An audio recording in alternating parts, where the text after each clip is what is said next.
ప్రజాస్వామ్యంలో ఎవరు ఎక్కడైనా స్వేచ్ఛగా తిరిగే హక్కు ఉంటుంది. అలానే బీజేపీ కేంద్రంలో అధికారంలో ఉన్నారు. రాష్ట్రంలో విజయ సంకల్ప యాత్ర ప్రారంభించినటువంటి బండి సంజయ్ గారు ఫైర్ బ్రాండ్ అయినటువంటి ఆయన హన్మకొండ జిల్లా భీమదేవరపల్లి వంగారం రాగానే ఆయన మీద గుడ్లతో దాడి జరిగింది. అక్కడ పోలీసులు కూడా ఉన్నారు. అయినా సరే ఈ దాడి జరుగుతున్నప్పుడు పోలీసులు ఏం చేస్తున్నారు? అంటే ఒక ప్రేక్షక పాత్ర పోషిస్తున్నారా? అసలు ఇది ఎందుకు జరిగింది, ఎవరు చేయించారా, అసలు దీని వెనక ఎవరున్నారు అనేది ఆయన మాటలో తెలుసుకుందాం. నమస్తే సార్. చెప్పండి సార్, అంటే ప్రజాస్వామ్యంలో ఎవరు ఎక్కడైనా తిరిగే స్వేచ్ఛ ఉంది.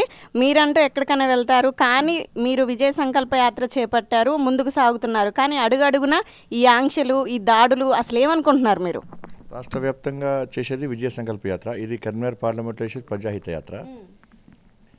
భారతీయ జనతా పార్టీ ప్రజాహిత యాత్ర ప్రారంభించిన తర్వాత భారతరత్న కేంద్ర ప్రభుత్వం పివి నరసింహారావు గారు ప్రకటించిన తర్వాత అదే దారిలో ఉన్నాం కాబట్టి తప్పకుండా పివి నరసింహారావు ఇంటికి పోయి రావాలని చెప్పి బీజేపీ నాయకులు సుభాష్ గారు కూడా కన్నారు. వాళ్ళ కుటుంబ సభ్యులు, పివి నరసింహారావు కుటుంబ సభ్యులు పివి నరసింహారావు ఇంటికి పోయి వారి యొక్క గొప్పతనం చెప్పి వచ్చే టైంకే ఒకరిద్దరు కాంగ్రెస్ పార్టీకి సంబంధించిన కార్యకర్తలు మా కార్యకర్తల జీప్ మీద కోడిగుడ్డ దాడి చేయడం.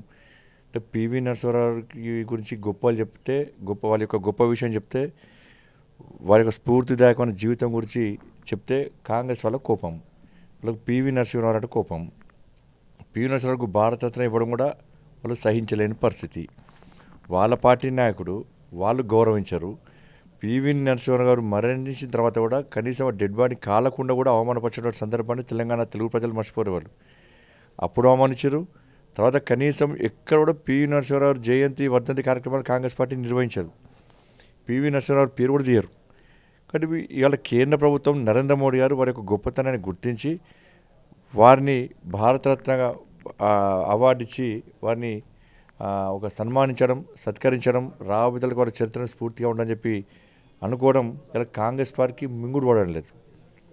కాబట్టి అటువంటి బస్సులో వంగారా వాళ్ళ ఇంటికి పోవడం ఎట్లా వారి కాంగ్రెస్ పార్టీ జీర్ణించుకోలేదు, కాంగ్రెస్ పార్టీ సహించదు. కాబట్టి కార్యకర్తల మీద మీరు పివి నరసింహారావుకు భారతరత్న ఎట్లా ఇస్తారు అనేటువంటి కోణంతో ఇవాళ ఇద్దరు కార్యకర్తలు మాకు ఫ్లెక్సీ చింపడము, ఇద్దరే కార్యకర్తలు వచ్చి మా కార్యకర్తలు ముందు జీడిపోతుంటే కొడుకులతో దాడి చేయడము. ఇప్పుడు ధైర్యచ్చి కొట్లాడాలి. దొంగతనం లెక్క మళ్ళీ టక్కున పారిపోయి ఎక్కడో పొలాల పడి ఉరుకుతామంటారు వాళ్ళు. కాబట్టి మా పరంగా భారతీయ జనతా పార్టీ పరంగా మాకు దాడులు కొత్త కాదు, పోలీస్ కేసు కొత్త కాదు, మాకు జైలు కొత్త కాదు. అంతకుముందు బీఆర్ఎస్ పార్టీ ప్రభుత్వం ఉన్నప్పుడు ఇవాళ ఇట్నే మేము ప్రజా సమస్యల మీద పాదయాత్ర చేసినప్పుడు మా మీద దాడులు చేసినారు, పోలీస్ కేసులు పెట్టినారు, భరించినాం. మా లైఫ్ మొత్తం ప్రజల కోసం త్యాగం చేసినాం. మా మా జీవితాలు మొత్తం సర్వనాశనం చేసుకోవడం, మేము మా కార్యకర్తల జీవితాలు మొత్తం సర్వనాశనం చేసుకోవడం, ప్రజల కోసం కొట్లాడినాం. కానీ అయినా ప్రజలు కాంగ్రెస్ పార్టీ కొట్టేసినారు. ఇలా కాంగ్రెస్ పార్టీ కూడా 6 గ్యారెంటీలను అమలు చేయాలని మేము కోరుతున్నాం. ఇది మేము చెప్పింది కాదు, మీరు చెప్పింది కాదు. ఆర్టీవీ చాలా సందర్భాల్లో ఈ విషయాన్ని ప్రస్తావించింది కూడా. ఎన్నికల సమయంలో ఇదే కాంగ్రెస్ పార్టీ అధినాయకులు వచ్చి తెలంగాణ రాష్ట్రం అప్పుల పాలై ఉంది, 5 లక్షల కోట్లు అప్పు చేసిండు, కాబట్టి మేము అప్పులు తీర్స్తాం, పేద ప్రజల కోసం 6 గ్యారెంటీలను మేము ప్రకటిస్తున్నాం, ఈ 6 గ్యారెంటీలను 100 రోజుల లోపల మేము అమలు చేస్తామని చెప్పి కాంగ్రెస్ పార్టీ చెప్పింది. మేము అదే ఇప్పటికీ దాదాపు 80 రోజులు కావస్తున్నది. ఇప్పుడు 6 గ్యారెంటీలు అమలు చేయకుండా 2 గ్యారెంటీలే అమలు చేసి తప్పించుకునే ప్రయత్నం ఎందుకు చేస్తున్నారు? ఎన్నికల కోడ్ వచ్చే అవకాశాలు ఉన్నాయి. కాబట్టి ఎన్నికల కోడ్ రాకముందే మీరు ఇచ్చిన హామీ విధంగా మీరు ఎట్లయితే హామీ ఇచ్చారో 6 గ్యారెంటీలను అమలు చేయాల్సిన బాధ్యత మీ మీద ఉంది. మీరు అమలు చేయలేదనుకోండి, మా మీద ఏదో కోడిగుడ్లతో వారితో వీటితో దాడి చేయాలనుకుంటారో అవే రాళ్ళు, అవే కోడిగుడ్లు 100 రోజుల తర్వాత ప్రజల చేతికి వస్తాయి. అంటే ఇప్పుడు అసలు ఈ దాడి వెనకాల ఎవరున్నారు అనుకుంటున్నారు? ఇది కాంగ్రెస్ వాళ్ళ దాడి అంటారా మీరు? కాంగ్రెస్ పార్టీ భరించలేదు. కాంగ్రెస్ పార్టీ వాళ్ళు ఏదో అనుకుంటున్నారు, కొత్తగా అధికారం రాగానే మేము చెప్పింది నడుస్తారనుకుంటున్నారు. గతంలో రజాకార్ల పాలన చూసినాం, ఇప్పుడు ఇంద్రమ్మ ఎమర్జెన్సీ చూస్తున్నాం. అప్పుడు కేసీఆర్ రజాకార్ల రాజ్యం చూసినాం, ఇప్పుడు ఇంద్రమ్మ ఎమర్జెన్సీ చూపడుతున్నారు కాంగ్రెస్ పార్టీలు. కాబట్టి ప్రజలు తిరగబడతారు. ప్రజలు తిరగబడరు గ్యారంటీ. ఇక్కడ ఒక నాయకుడు ఉన్నాడు, ఆయన వాళ్ళ అమ్మని అడ్డం పెట్టుకొని రాజకీయం చేస్తున్నాడు. ఇది కరెక్ట్ కాదు. ఆయనకి మాటల యుద్ధం జరుగుతుంది, మధ్యలో తల్లిని తీసుకురావడం జరిగింది. అసలు ఏంటి కారణం? ఒకటి రాముడు అయోధ్యలో పుట్టినని గ్యారంటీ ఏందని కొంతమంది కాంగ్రెస్ వాళ్ళు అన్నారు. రాముని జన్మస్థలాన్ని ప్రశ్నించినప్పుడు దానికి సమాధానం చెప్పాల్సిన బాధ్యత మా మీద ఉంటుందా ఉండదా? తెలంగాణ రాష్ట్ర వ్యాప్తంగా చెప్పినాం. ఎవరు కించపరచడం కాదు, ఇంకోళ్ళ తల్లిని కించపరిచేటువంటి సంస్కారహీనులం కాదు. మేము వేములవాడలో మాట్లాడినాం, సిరిసిల్లలో మాట్లాడినాం, విజయ సంకల్ప యాత్ర సందర్భంగా చేవెళ్ళ పార్లమెంటు మొత్తం తిరిగి మాట్లాడినాం, ఆదిలాబాద్ పార్లమెంట్ మొత్తం తిరిగి మాట్లాడినాం, మహబూబ్నగర్ పార్లమెంట్ మొత్తం తిరిగి మాట్లాడినాం. ఎక్కడ లేని సమస్య ఇక్కడ ఎందుకు వస్తుంది? హుస్నాబాద్లో ఎవ్వరికి లేని ఇబ్బంది, ఎవ్వరు తెలుసుకొని ఎవరికి కలిగిన ఇబ్బంది ఇక్కడ ఎందుకు వస్తున్నది? ఇక్కడ ఏంటంటే 6 గ్యారెంటీల విషయంలో ప్రశ్నిస్తున్నాం. 6 గ్యారెంటీల విషయంలో ప్రజల్లో కూడా చైతన్యం కలిగిస్తున్నాం. అంటే మీకు ఇక్కడ ఉన్నటువంటి నాయకులు భయపడుతున్నారంటారా? మీరు రాగానే మీ యాత్రను చూసి ఇక్కడ నాయకులకి భయం పుడుతుందంటారా? కాంగ్రెస్ పార్టీ నాయకులు కొత్త అధికారులకు వచ్చిర్రు కాబట్టి ఇంకా తెలుస్తలేదు, ప్రజాస్పందన ఎట్టుడో తెలుస్తలేదు. అందుకే వాళ్ళ విజ్ఞతకి వాళ్ళ అమ్మని పెట్టి రాజకీయం చేయాలనుకుంటే ఆయన విజ్ఞతగా వదిలేస్తున్నాను. లేకుంటే నా సవాలు స్వీకరించాలి. ఏమని? అదే దాని మీద ఎన్నికల్లో వాళ్ళు పోటీ చేయమని చెప్పాను. నేను ఇట్లా ఓడిపోతే నేను రాజకీయ సందేశం తీసుకుంటా అని చెప్పి నేను అన్నా. మరి వాళ్ళు ఓడిపోతే ఆయన రాజకీయ సందేశం తీసుకుంటాడా అడగాలి ఒకటి. కాబట్టి అటువంటి పాలిటిక్స్ మనం చేయొద్దు. అడ్డం పెట్టుకుని రాజకీయం చేస్తుంటే ఆయన విజ్ఞతగా వదిలేస్తున్నాం. ఆయన అట్నే చేస్తే ఆయన విజ్ఞత గురించి ప్రజలు ఆలోచిస్తారు. ఇవన్నీ పక్కకు పెట్టి 6 గ్యారెంటీలు అమలు చేస్తారా చేయరా? ఎన్నికల కోడ్ రాకముందే 2 హామీలు కాకుండా 6 గ్యారెంటీలు అమలు చేస్తారా చేయరా? ఫస్ట్ దాని మీద స్పష్టమైన సమాధానం చెప్పాల్సిన బాధ్యత ఇక్కడ నాయకుల మీద ఉంది, రాష్ట్ర నాయకుల మీద ఉంది. ఇలా కరీంనగర్ మమ్మల్ని గెలుకుడు స్టార్ట్ చేసారు వాళ్ళు. నేను ఏదో కరీంనగర్ పార్లమెంట్లో తిరుగుతున్నా, గెలుకుడు స్టార్ట్ చేసారు. మేమేం చేస్తాము? ఇప్పుడు తెలంగాణ రాష్ట్ర వ్యాప్తంగా ప్రజలను చైతన్యపరుస్తాం.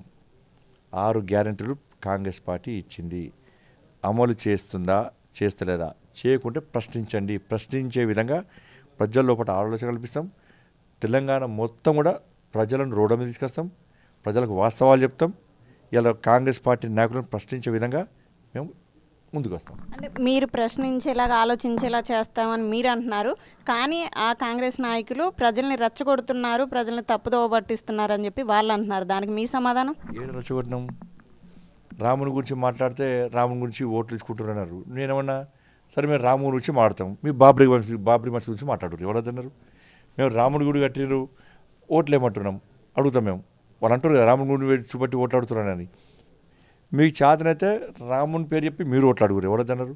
అక్షింతల కార్యక్రమం అయింది, మీరు పాల్గొనగా వాళ్ళు అంటున్నారా? మీరు ఎందుకు పాల్గొనలే? అది బీజేపీ కార్యక్రమం. ఏమన్నా చాలా ప్రాంతాల్లో కొంతమంది నాయకులు పాల్గొన్నారు, మీరు ఎందుకు పాల్గొనలే? అయోధ్య ప్రాణప్రతిష్ఠ కార్యక్రమం. మీ ఆది నాయకులు కానీ మీరు కానీ ఎందుకు పోలే? ఇప్పుడు ఓన్లీ అయోధ్య దర్శనం చేసుకోండి. ఎవరొద్దన్నారు? ఇది వద్దు, రాముడు వద్దంటారు అనుకోరి. బాబ్రీ మసీద్ గొప్పతనం చెప్పుకోండి మీరు. బాబ్రీ మసీద్ చాలా గొప్పది, మేము అధికారంలోకి వచ్చిన వెంటనే అయోధ్య రామాలయం తీసేస్తాం, మా బాబ్రీ మసీద్ ముఖ్యం అదని చెప్పుకోండి. మరి అటు కాకుండా ఇటు కాకుండా ఏది పడుతుంది మాట్లాడితే ప్రజలు సహించారు. అంటే వెళ్ళాలనుకున్న వాళ్ళ కోసం టికెట్ డిస్కౌంట్ కూడా ఇచ్చారు కదా దర్శనం కోసం వెళ్ళే వాళ్ళకి. వాళ్ళు పోతారు, టికెట్ మేమే ఇస్తాం కదా. ఈ నాయకులు పెద్ద నాయకులు ఉన్నారు, వీళ్ళు పోతారని చెప్పి ఫ్లైట్ టికెట్ మేమే బుక్ చేస్తాం, మేమే పంపిస్తాం వాళ్ళని. అభివృద్ధి మీద జరగాలి. ఇలా గ్రామాల మేము వాళ్ళు పోస్టర్స్ చేసినాం. గ్రామంలో నరేంద్ర మోడీ ప్రభుత్వం ఎన్ని స్కీమ్స్ ఇచ్చింది, ఎన్ని నిధులు ఇచ్చింది గ్రామానికి. నేను పార్లమెంట్ సభ్యుల తర్వాత ఎన్ని నిధులు తీసుకొచ్చినాము, ఏ విధంగా అభివృద్ధి చేసినామో చెప్పుకుంటున్నాం. ప్రతి మండల హెడ్ క్వార్టర్లో చెప్తున్నాము, ఇప్పుడు గ్రామంలో చెప్తున్నాం. వాళ్ళు చెప్పే దమ్ము లేదు. మేము అభివృద్ధి మాట్లాడితే వాళ్ళు రాముడు అంటారు, మీరు రాముడి విషయం మాట్లాడితే వీళ్ళు మతం అంటారు మళ్ళీ మమ్మల్ని.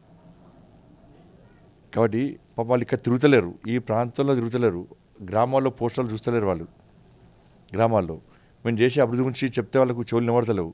వాళ్ళకి తెల్లారు లేస్తే రాముడు కనబడుతున్నాడు. ఈ రాముడు భయం ఎక్కువైపోయింది, రాముడు భక్తి కాదు, వాళ్ళకు భయం ఎక్కువైపోయింది.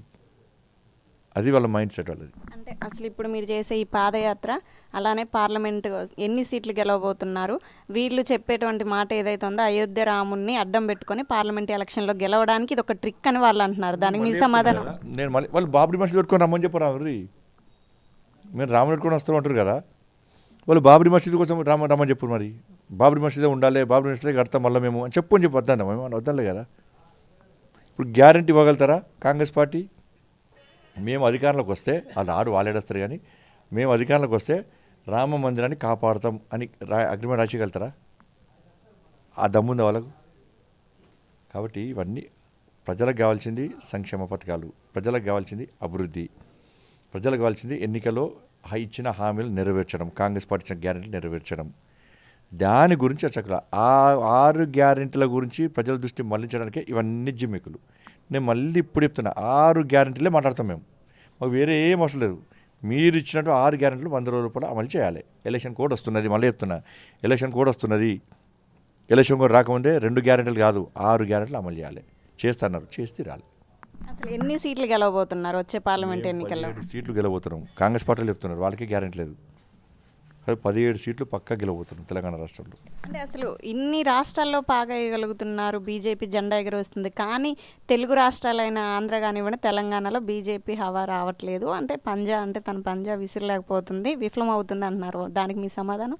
పంజాబ్ విఫలమని కాదు, కొన్ని సందర్భాల్లో కొన్ని అవాంతరాలు వస్తాయి. ఇక్కడ తెలంగాణ ప్రజలు ఇలా బీజేపీ బీఆర్ఎస్ ఒకటి అని కాంగ్రెస్ పార్టీ చేసిన ప్రచారాన్ని నమ్మిండ్రు. సిగ్గు లేకుండా బీఆర్ఎస్ పార్టీ కూడా అదే ప్రచారం చేసుకున్నది. కాబట్టి ఎన్నికల తర్వాత ప్రజలు బాధపడుతున్నారు. మేము పొరపాటు చేసినాం, మా కోసం కొట్టాడింది బీజేపీ, మా కోసం జైలు పోయింది బీజేపీ కార్యకర్తలు, మా కోసం లాఠీ దెబ్బలు తిన్నది బీజేపీ కార్యకర్తలు. కేంద్రంలో బీజేపీ ప్రభుత్వం ఉంది, నరేంద్ర మోడీ అనేక సంక్షేమ పథకాలు ఇస్తున్నాడు. కాబట్టి నమ్మి 6 గ్యారెంటీలు నమ్మి మేము కాంగ్రెస్ పార్టీకి ఓటేస్తే కాంగ్రెస్ పార్టీ మా చిప్ప చేతికి ఇచ్చింది. వాళ్ళ 2 గ్యారెంటీలు అమలు చేస్తాం, మిగతా అమలు చేయమని చెప్పి మోసం చేస్తున్నది. పోనీ ఆ 2 గ్యారెంటీలు కూడా ఎంత ఘోరమైన పరిస్థితి అంటే, ఎన్నికల ముందు ఏమన్నారు, 500కే గ్యాస్ సిలిండర్ అని చెప్పన్నారు. ఎన్నికల ముందు వీళ్ళు కేసీఆర్ 10 సంవత్సరాల పాలనలో ఒక్క రేషన్ కార్డు ఇవ్వలే అన్నారు. దాదాపు నాకు తెలిసి 10 లక్షల మంది రేషన్ కార్డుల కోసం దరఖాస్తు చేసుకున్నారు. కాంగ్రెస్ పార్టీ మేము కూడా అన్నాం, రేషన్ కార్డులు ఇవ్వాలి కేసీఆర్, 10 సంవత్సరాలు రేషన్ కార్డు ఇవ్వాలి, రేషన్ కార్డులు ఇస్తారు బియ్యం వస్తే సంక్షేమ పథకాలు అమలవుతాయని చెప్పి అన్నాం. అన్నప్పుడు కాంగ్రెస్ పార్టీ ఏం చేయాలి, రేషన్ కార్డులు ఇవ్వాలి. 10 లక్షల మంది దరఖాస్తు చేసుకున్నారు, రేషన్ కార్డులు ఇవ్వలే. ఇవ్వకుండా ఏమంటుంది, 500 రూపాయలకు ఫ్రీ సిలిండరు, 200 యూనిట్లు గ్యాస్, కరెంటు ఫ్రీ. ఎవరికట అంటే రేషన్ కార్డు ఉన్నోళ్ళకు అని చెప్పన్నారు. నువ్వు రేషన్ కార్డులు ఇవ్వకపోతే రేషన్ కార్డు ఒక ఎట్లా ఇస్తారు, అయిపోయింది. ఇప్పుడు మళ్ళీ ఏమంటున్నారు, రేషన్ కార్డులు కాదట ఇప్పుడు ఎవరైతే గ్యాస్ కనెక్షన్స్లు మహిళల పేరు మీద ఉంటే మాత్రమే ఇస్తారట. మళ్ళీ గ్యాస్ సిలిండరు మహిళల పేరు ఉంటుంది, పురుషుల పేరు ఉంటుంది, ఇంటికే కదా పోయేది. ఇంట్లో ఒక మహిళలకు పురుషులకు అంతకు ఉపయోగపడుతుంది కదా.